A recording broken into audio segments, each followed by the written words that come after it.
Dans cette formation, nous apportons la solution pour repérer les salariés les plus souvent absents, ainsi que les salariés les plus assidus. Ces données statistiques sont toujours intéressantes à interpréter avec du recul. Elles dévoilent rapidement quels sont les éléments, bons ou moins bons, qui se détachent des autres. Dans l'exemple finalisé illustré à l'écran, une base de données Excel recense les salariés de l'entreprise. Et pour chacun d'entre eux, le nombre d'absences est consolidé dans la dernière colonne du tableau. Sur la droite de ce dernier, une synthèse dynamique précieuse est livrée. Elle extrait dans l'ordre les jours d'absence les plus nombreux, ainsi que les moins nombreux dans un deuxième temps. Et à chacun d'entre eux sont associés les employés concernés. Il en résulte une synthèse riche d'enseignements pour le responsable. Et pour apporter cette solution par les calculs, nous devons commencer par récupérer cette base de données. Comme toujours, ce classeur est offert au téléchargement depuis le site bombache.fr. C'est sur la droite du tableau que nos travaux doivent donc se concentrer plus précisément entre les colonnes H et I. Entre les lignes 6 et 8, nous devons extraire dynamiquement et dans l'ordre les nombres d'absences les plus importants, puis leur associer les salariés impliqués dans la colonne voisine. A l'inverse, entre les lignes 11 et 13, nous devons extraire dynamiquement et dans l'ordre les nombres d'absences les moins importants, puis leur associer les employés concernés. Nous allons essayer d'appliquer les techniques matricielles. Avant de commencer, vous constaterez que chaque colonne du tableau est nommée en fonction de son titre de champ. Vous pouvez le voir en déployant la liste déroulante de la zone. Excel offre deux fonctions permettant de connaître les valeurs remarquables au milieu d'autres données. Outre les fonctions max et min qui sont binaires, il existe les fonctions petite valeur et grande valeur. Sur une plage de cellules passées en premier paramètre, elles permettent respectivement d'extraire l'une des plus petites ou l'une des plus grandes valeurs selon un rang passé en second paramètre. Il peut ainsi s'agir de la deuxième plus petite ou plus grande donnée. Elle représente donc des déclinaisons intéressantes des fonctions min et max qui extraient uniquement la plus petite ou la plus grande valeur dans l'absolu donc. Mais la synthèse demandée pose une problématique. Il s'agit d'extraire les trois premières valeurs seuil, qu'il s'agisse des plus grandes ou des plus petites. Certes, nous pourrions très bien inscrire la formule exploitant la fonction grande valeur sur la colonne absence en lui passant le rang 1. Pour les deux lignes suivantes, il suffirait de modifier le chiffre 1 par le chiffre 2, puis par le chiffre 3, et nous pourrions rééditer ce principe à partir de la cellule H11 avec la fonction petite valeur. Mais ce calcul n'a rien de dynamique, puisqu'il ne peut être répliqué sans intervention. Nous proposons donc de raisonner sur des matrices avec une technique très particulière, mais qui mérite d'être connue.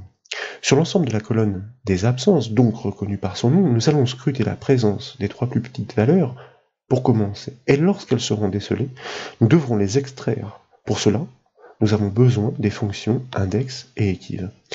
C'est la fonction index qui permet d'extraire les informations situées au croisement de lignes et de colonnes. Tandis que la colonne est connue, il s'agit de la dernière, la ligne dépend de la position de ses valeurs seuil à repérer. C'est pourquoi nous devons exploiter la fonction équive pour retourner cette information variable. Je vous propose, pour débuter, donc de sélectionner ensemble les cellules H6 à H8. Malgré cette sélection, nous allons poser le calcul comme si seule la première d'entre elles, la première des cellules, était sélectionnée. D'ailleurs, vous remarquez que c'est la seule qui n'est pas surbrillée. Nous tapons donc le symbole égal pour initier le calcul, et puis nous allons saisir la fonction d'extraction, soit index, suivie d'une parenthèse. Dès lors, nous devons indiquer la matrice sur laquelle s'exercent nos travaux, en l'occurrence à partir de laquelle nous souhaitons réaliser cette extraction. Il s'agit des absences, des nombres d'absences, reconnus par son nom, donc absence comme nous l'avons constaté précédemment. Dès lors, nous pouvons taper un point-virgule pour passer dans l'argument de la ligne. Comme nous le disions, cette donnée est variable. C'est pourquoi dans l'enchaînement, nous allons appeler notre fonction équive pour la trouver, cette position, suivie d'une parenthèse. Et cette position, celle qui nous intéresse ici, ce sont les personnes les plus souvent absentes, c'est-à-dire les trois premières plus grandes valeurs. Donc, nous allons appeler cette fameuse fonction, pas si souvent utilisée que cela, grande point valeur, suivie d'une parenthèse, donc pour accueillir ces arguments. Nous devons commencer par renseigner la matrice sur laquelle cette recherche doit être effectuée. Il s'agit toujours de la même, reconnue par son nom, absence, donc que nous mentionnons. Et puis, nous tapons un point-virgule pour passer dans l'argument du rang. Et c'est ici que nous devons indiquer, pour ce calcul matriciel, ces 3 premières cellules, eh bien que nous souhaitons les 3 premières plus grandes valeurs, soit eh bien, les nombres d'absence les plus importants. L'astuce matricielle est la suivante. Nous allons ouvrir une accolade, donc, et entre les accolades, nous allons lister ces contraintes, donc ces rangs 1, point-virgule 2, point-virgule 3, et nous allons fermer l'accolade suite à cela. C'est elle donc l'astuce très particulière qui va nous permettre de raisonner sur des matrices. L'énumération des 3 premiers rangs est fournie entre accolades comme nous venons de le voir. Explicitement, nous indiquons que nous souhaitons extraire dans l'ordre la première valeur la plus grande, puis la deuxième et enfin la troisième. Nous pouvons donc fermer la parenthèse de la fonction grande valeur, et puis nous tapons un point-virgule pour passer dans l'argument de la colonne de recherche. Dès lors, eh bien, cette colonne est toujours la même, nous allons désigner la plage des absences encore une fois par son nom, soit absence, donc, puisque, nous l'avons constaté, ces plages ont été nommées automatiquement.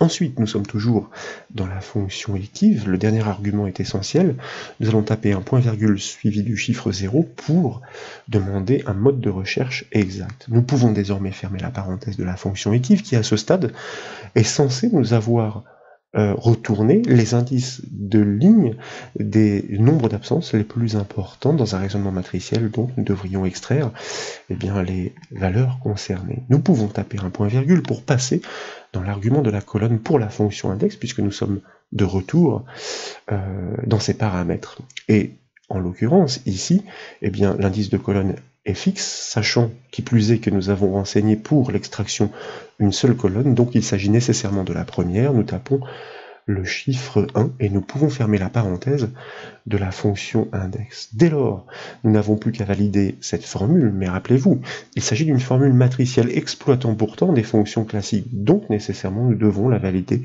par le raccourci clavier CTRL majuscule entrée. C'est ce raccourci qui rend la formule matricielle, et vous notez d'ailleurs la présence des accolades encadrant l'expression dans la barre de formule. Petite remarque, je la fais à chaque fois, mais pour ceux qui la connaissent sous la désignation anglaise, cette touche Maj est donc connue sous la désignation Shift.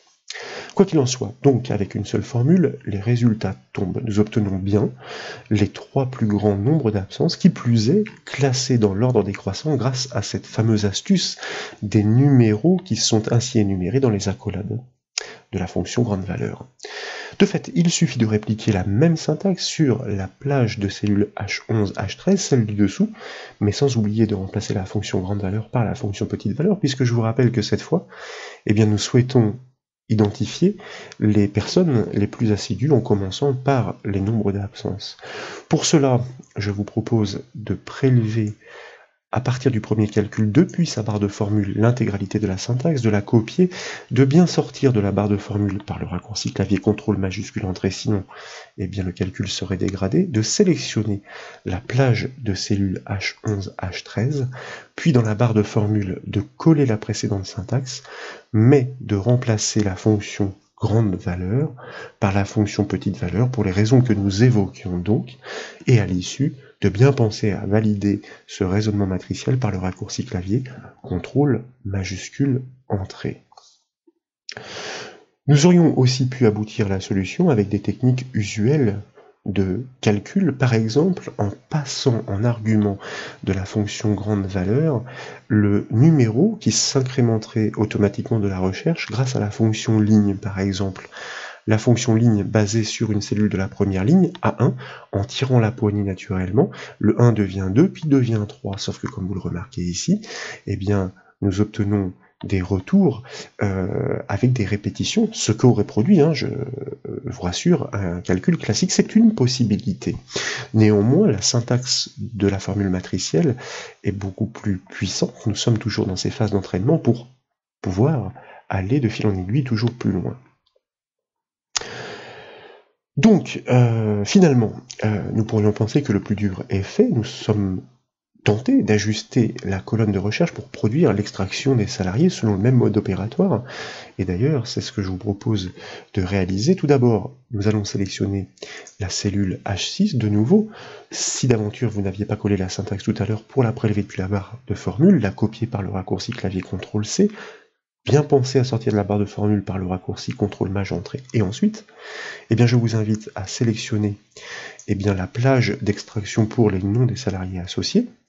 Pour réitérer exactement le même raisonnement, je colle donc cette syntaxe que j'avais préalablement copiée, mais cette fois-ci, cette extraction ne doit plus se produire sur la plage des absences, ce ne sont plus ces nombres que nous souhaitons voir, mais les noms des salariés associés. Donc, en premier paramètre de la fonction index, nous allons indiquer la colonne par son nom, reconnu donc sous la désignation nom. Et à l'issue, nous pouvons valider effectivement ce calcul par le raccourci clavier CTRL majuscule entrée.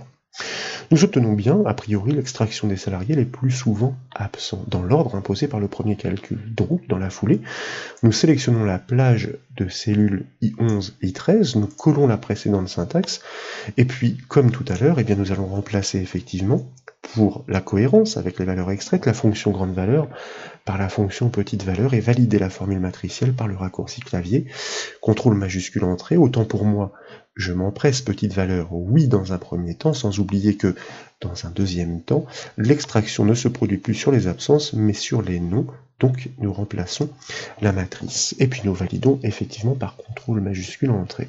Mais, cette fois validation, un problème surgit. En effet, deux employés possèdent le même nombre d'absences. Les fonctions d'extraction s'arrêtent sur la première valeur trouvée et extraient seulement le premier d'entre eux. Nous allons donc devoir contourner le problème. À défaut de solution matricielle, nous allons exécuter des calculs intermédiaires de repérage. Dans l'extraction des valeurs seuil, nous devons identifier les répétitions. Pour cela, nous proposons de concaténer les nombres d'absences extraits par leur nombre de répétitions. Et un autre calcul intermédiaire doit faire de même en regard de la base de données afin de concaténer les nombres équivalents avec leurs répétitions. L'extraction pourra alors naturellement se faire sur ces correspondances. Pour y voir plus clair, je vous propose donc de sélectionner tout d'abord la cellule G6, et puis nous allons taper la syntaxe suivante. Grâce à la fonction si, nous souhaitons vérifier une double condition. Donc nous ouvrons la parenthèse pour accueillir ces paramètres. Et dans cette zone de critères, comme il s'agit d'une double condition, nécessairement il s'agit de les énumérer grâce à la fonction et nous ouvrons là aussi la parenthèse. L'objectif est de savoir si ce nombre extrait en regard est égal au précédent extrait, voire même à celui encore du dessus. Donc est-ce que H6 est égal, alors forcément pour la logique ici, nous allons pointer deux lignes au-dessus, est égal à H4. Et est-ce que dans le même temps, toujours cette cellule H6, dont nous pouvons d'ailleurs saisir les coordonnées si d'aventure nous ne pouvons pas la cliquer, est égale à la cellule du dessus que nous ne pouvons pas cliquer car elle est fusionnée, donc il y aura un petit souci, nous allons saisir ces coordonnées. Si cette valeur extraite est bien égale aux deux valeurs qui avaient été extraites au-dessus, ça veut dire qu'il s'agit d'une troisième répétition. Dans ces conditions-là, pour bien la différencier des autres, à cette valeur extraite, nous allons concaténer avec le et commercial le chiffre 3. Ainsi, donc, nous la différencions explicitement. Point virgule, ce n'est pas fini. Il peut n'y avoir qu'une seule répétition. Donc, point virgule, sinon si, nous appelons de nouveau notre fonction si, et cette fois-ci, nous souhaitons savoir si cette valeur extraite est seulement identique à la valeur du dessus, précédemment extraite, soit H5. Dans ces conditions, il s'agit d'une simple répétition, donc nous allons concaténer cette valeur extraite avec le chiffre 2 pour le mentionner explicitement. Et dans le cas restant, il n'y a aucune répétition puisque les valeurs du dessus ne sont pas redondantes. Donc, il s'agit de la valeur d'origine. Donc, nous allons concaténer la cellule H6 avec le chiffre 1 pour bien la différencier une fois encore. De fait, nous pouvons fermer la parenthèse de la fonction si et puis de l'autre fonction si qui l'englobe et valider le calcul par le raccourci clavier CTRL entrée et tirer la poignée du résultat sur la hauteur des trois cellules. Et comme vous le constatez, effectivement, ici, comme il n'y a aucune répétition, eh bien ces trois nombres extraits sont bien concaténés avec le chiffre 1. Donc nous devrons bien nous arrêter sur le premier d'entre eux. De fait, nous pouvons faire exactement de même avec le repérage ou la différenciation des valeurs les moins importantes, égale si. Nous pourrions d'ailleurs copier et coller ce calcul, mais pour la logique, il est toujours intéressant de rebâtir les calculs ensemble. Est-ce que cette valeur est égale à celle qui est située deux lignes au-dessus que nous cliquons, et que dans le même temps, cette cellule H11 est aussi égale à celle du dessus, soit H10, cela signifie donc qu'il s'agit d'une double répétition. À ce moment-là, eh bien, nous concaténons cette valeur avec le chiffre 3, puisque c'est la troisième fois que ce nombre apparaît. Point virgule, sinon si, eh bien, cette valeur n'est répétée qu'une seule fois, c'est-à-dire qu'elle est uniquement égale à celle du dessus, soit H10. À ce moment-là, nous allons la concaténer avec le chiffre 2, puisqu'il s'agit d'une simple redondance, et dans le cas restant, il n'y a pas de répétition, donc il s'agit de l'original que nous concaténons avec le chiffre 1, toujours. Pour bien la différencier, nous fermons la parenthèse des deux fonctions-ci, nous pouvons valider le calcul et puis tirer la poignée sur la hauteur des trois lignes pour constater que, grâce à cette astuce conditionnelle de repérage, les deux salariés les plus assidus sont cette fois clairement différenciés 11 et 12, ce qui va nous permettre, moyennant un autre calcul intermédiaire, eh bien, de pouvoir extraire la bonne personne, ce qui n'avait pas pu se faire par le calcul matriciel. Nous devons donc appliquer sensiblement la même logique sur la base de données afin de différencier les salariés pour lesquels les nombres d'absences sont équivalents. L'astuce consiste à dénombrer ces valeurs sur une plage de cellules qui progressent en même temps que le calcul. Ainsi, la concaténation avec la répétition peut s'opérer. Pour cela, je vous propose de sélectionner la cellule A4 et puis de taper le symbole égal pour initier la syntaxe grâce, bien sûr, à la fonction si, puisque des conditions sont à respecter. En l'occurrence, de dénombrement donc, nous allons exploiter notre fonction de dénombrement conditionnel nb.si dans la zone de critères et nous ouvrons sa parenthèse. Il s'agit de pouvoir réaliser ce dénombrement sur une plage de cellules qui progresse en même temps que le calcul est répliqué. C'est pourquoi je vous invite ici à sélectionner la première cellule des absences, soit la cellule F4, à taper le symbole de point pour générer cette plage artificielle qui pour l'instant ne référence qu'elle-même F4, 2.F4. Et puis dans la foulée, nous allons explicitement, dans la barre de formule, sélectionner la première des deux références en plaçant le point d'insertion entre le F et le 4 et enfoncer la touche F4 du clavier. Ainsi, la borne supérieure est figée. Mais la borne inférieure est libre de se déplacer, si bien que F4, F4 va devenir F4, F5, F4, F6, F4, F7, etc. au gré donc de la reproduction du calcul. Le dénombrement va donc progresser au fur et à mesure que la formule est répliquée, et c'est ainsi que nous allons pouvoir comptabiliser ces répétitions. Quel est le critère que nous souhaitons vérifier sur cette plage extensible, point virgule, donc après, à la fin de la syntaxe, ce critère n'est autre que cette absence que nous sommes en train de scruter, donc que nous cliquons. Si elle est déjà dénombrée, à ce moment-là, il va falloir concaténer cette valeur avec le nombre d'origine pour pouvoir faire la correspondance avec ces précédents calculs intermédiaires. Donc la question, nous fermons la parenthèse de notre fonction nb.si pour ce test logique, ce critère est: est-ce que ce dénombrement est effectif? Est-ce qu'il est positif? Est-ce que cette valeur d'absence a déjà été comptée? Si oui, tout simplement, nous allons concaténer ce nombre, F4, d'absence avec ce dénombrement, donc, et commercial, et il s'agit tout simplement, alors plutôt que de la reconstruire, de la copier, et de la coller à la fin de la syntaxe. S'il s'agit de la deuxième fois, notre valeur sera concaténée avec le chiffre 2, de la troisième fois avec le chiffre 3, etc. Point virgule pour passer dans la branche sinon de la fonction si, bien sûr. Dans le cas contraire, notre résultat doit rester muet, donc nous allons pour cela enclencher deux guillemets, comme nous le faisons habituellement, et fermer la parenthèse de notre fonction si, puisque à partir du moment où l'analyse est nécessairement effectuée à partir de la première absence, chaque absence sera nécessairement comptabilisée, puisque inclus dans la plage de cellules extensible. Nous pouvons valider cette formule par le raccourci clavier CTRL-Entrée pour constater que le premier résultat est tout à fait cohérent, et double-cliquer sur la poignée de la formule pour la répliquer sur l'ensemble du tableau. Et constater par exemple cette valeur qui nous intéresse particulièrement pour cette extraction tout à l'heure qui n'a pas fonctionné. Le premier chiffre 1, donc pour une seule absence, est bien repéré par le nombre 11, tandis que le deuxième est bien repéré par le nombre 12. La différenciation est donc parfaitement réalisée pour que nous puissions désormais produire l'extraction. Donc grâce à cette identification, nous allons pouvoir faire la correspondance entre les numéros des tableaux des absences et ceux de la base de données. Et comme vous le savez, c'est la fonction Excel index qui permet d'isoler une information située au croisement d'une ligne et d'une colonne. La colonne est connue, elle est donc fixe. Il s'agit de la colonne B pour le nom, soit de la première de la base de données. En revanche, la ligne est variable. Elle dépend de la position trouvée pour le numéro correspondant par le biais de ces calculs intermédiaires. Et pour isoler cette position variable, nous allons exploiter la fonction équive.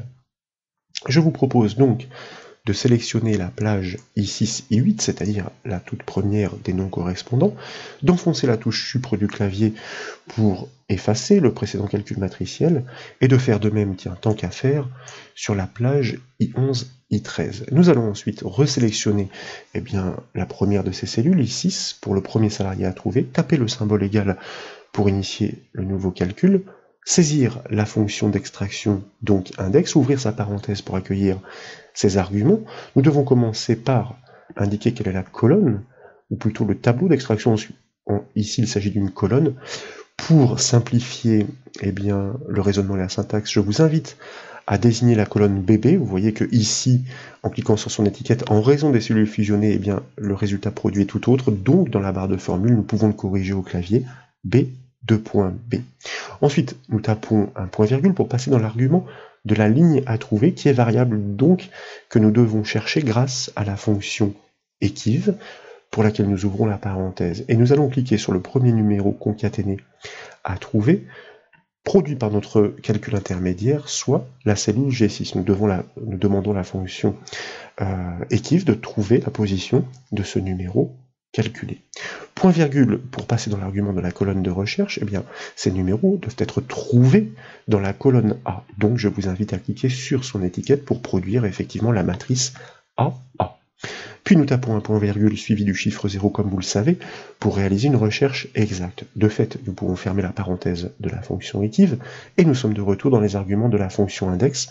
Donc nous tapons un point virgule pour passer dans le paramètre de la colonne. Pour finaliser cette extraction au croisement d'une ligne et d'une colonne, comme nous le disions, il s'agit bien de la première par rapport à la matrice de recherche, donc dans la colonne B, où est l'information, comme il n'y a qu'une colonne, forcément, il s'agit de la première. Nous pouvons donc fermer la parenthèse de la fonction index et valider le calcul tant qu'à faire par le raccourci CTRL-Entrée, juste pour conserver la cellule active, pour pouvoir ainsi plus facilement dans la foulée tirer la poignée du résultat vers le bas, afin d'obtenir sans surprise strictement la même extraction des salariés que celle établie par les calculs matriciels. Pour les employés les plus souvent absents, il n'existe, nous l'avions constaté, aucune répétition sur le nombre des absences. Nous pouvons maintenant adapter ce calcul que je vous propose de prélever depuis la barre de formule pour les salariés les plus assidus. Donc nous allons coller dans la barre de formule.